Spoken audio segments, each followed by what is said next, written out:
கர்த்தருடைய பரிசுத்த நாமத்திற்கு மகிமை உண்டாவதாக. இன்றைய வேத வசனம் யாக்கோப்பு 1:17. நன்மையான எந்த ஈவும் பூர்ணமான எந்த வரமும் பரத்திலிருந்து உண்டாகி ஜோதிகளின் பிதாவினிடத்திலிருந்து இறங்கி வருகிறது. அவரிடத்தில் யாதொரு மாறுதலும் யாதொரு வேற்றுமை நிழலும் இல்லை. நம்முடைய வாழ்க்கையில் அநேக நன்மைகளை நாம் எதிர்பார்த்து கொண்டிருக்கிறோம். நன்மையான ஈவும் பூர்ணமான வரமும் பரத்திலிருந்து உண்டாகி ஜோதிகளின் பிதாவினிடத்திலிருந்து நமக்கு இறங்கி வருகிறது. நம்முடைய தேவன் நல்லவரும் நமக்கு நன்மை செய்கிறவருமாய் இருக்கிறார். சங்கீதம் 103:5 வாசிக்கிறோம், நன்மையினால் நம் வாயை திருப்தியாக்குறவராக இருக்கிறார்.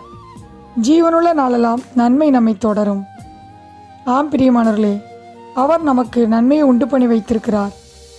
உத்தமமாய் நடக்கிறவர்களுக்கு நன்மையை வழங்குகிறவராக இருக்கிறார். யோபு 2:10 வாசிக்கிறோம், தேவன் கையிலே நன்மையை பெற்ற யோபுவின் வாழ்வில் தீமை வந்தது. யோபு உத்தமனாய் இருந்தபடியால் யோபுவுக்கு வந்த தீமையை கர்த்தர் நன்மையாக மாற்றினார். மத்தேயு 7:11 வாசிக்கிறோம், பொல்லாதவர்களாகி நீங்கள் உங்கள் பிள்ளைகளுக்கு நல்ல ஈவுகளை கொடுக்க அறிந்திருக்கும் போது பரலோகத்தில் இருக்கிற உங்கள் பிதா தம்மிடத்தில் வேண்டிக் கொள்கிறவர்களுக்கு நன்மையானவர்களை கொடுப்பது அதிக நிச்சயம் அல்லவா என்று. ஆம் பிரியமானவர்களே, நம்முடைய பிதா தம்மிடத்தில் வேண்டிக் கொள்கிறவர்களுக்கு நன்மையானவர்களை கொடுக்கிறவராக இருக்கிறார். நாம் அவரிடத்தில் வேண்டிக் கொள்ளும்போது அவர் நமக்கு நன்மைகளை கொடுப்பது அதிக நிச்சயமாக இருக்கிறது. சங்கீதம் 31:19 வாசிக்கிறோம், அவருக்கு பயந்தவர்களுக்கும் அவரை நம்புகிறவர்களுக்கும் அவர் நன்மையை உண்டு பண்ணி வைத்திருக்கிறார். ஆம் பிரியமானவர்களே, நாம் அவருக்கு பயந்திருக்கும்போது அவரை நம்பி இருக்கும்போது அவர் நமக்கு நன்மையை உண்டு பண்ணி வைத்திருக்கிறார்.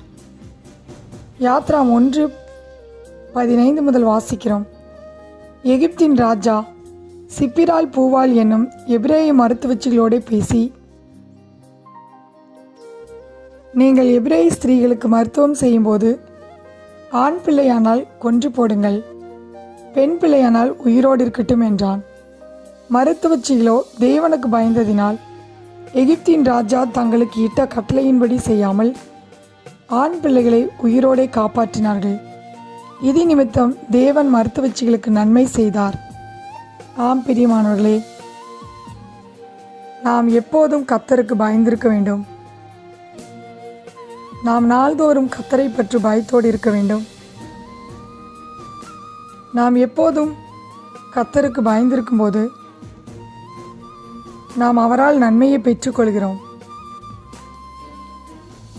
சிப்பிரால் பூவால் என்னும் மருத்துவச்சிகள் தேவனுக்கு பயந்ததினால் அவர்களுக்கு தேவன் நன்மை செய்தார். ஆதியாம் 50:20 வாசிக்கிறோம், நீங்கள் எனக்கு தீமை செய்ய நினைத்தீர்கள், தேவனோ இப்பொழுது நடந்து வருகிறபடியே வெகு ஜனங்கள் உயிரோடே காக்கும்படிக்கு அதை நன்மையாக முடிய பண்ணினார் என்று யோசேப்பு சொல்லுகிறதை பார்க்கிறோம். ஆம் பிரியமானவர்களே, யோசேப்பின் வாழ்க்கையிலே யோசேப்புக்கு தீமை செய்ய நினைத்த காரியங்களையெல்லாம் தேவன் நன்மையாக முடிய பண்ணினார். நம்முடைய வாழ்க்கையில் யார் நமக்கு தீமை செய்ய நினைக்கிறார்களோ அந்த தீமையை கர்த்தர் நன்மையாக முடிய பண்ணுவார். யாக்கோப்பு 1:17 வாசிக்கிறோம், நன்மையான எந்த ஈவும் பூர்ணமான எந்த வரமும் பரத்திலிருந்து உண்டாகி ஜோதிகளின் பிதாவினிடத்திலிருந்து இறங்கி வருகிறது. அவரிடத்தில் யாதொரு மாறுதலும் யாதொரு வேற்றுமை நிழலும் இல்லை. கர்த்தர் தாமே இந்த வார்த்தையை ஆசீர்வதிப்பாராக. ஆமேன்.